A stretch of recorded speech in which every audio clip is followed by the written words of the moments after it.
Welcome back to another technical deep dive here in the debug zone.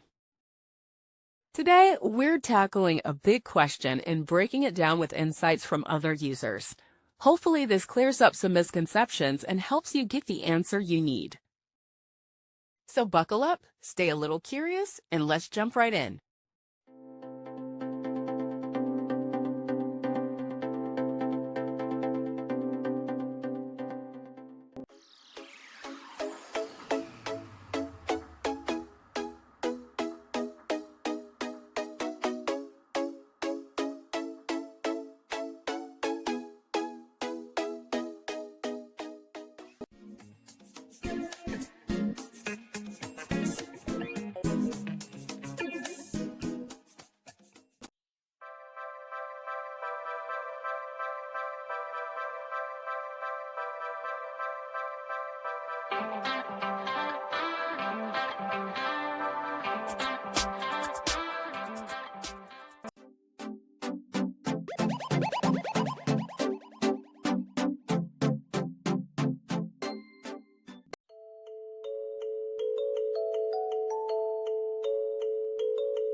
And that's a wrap.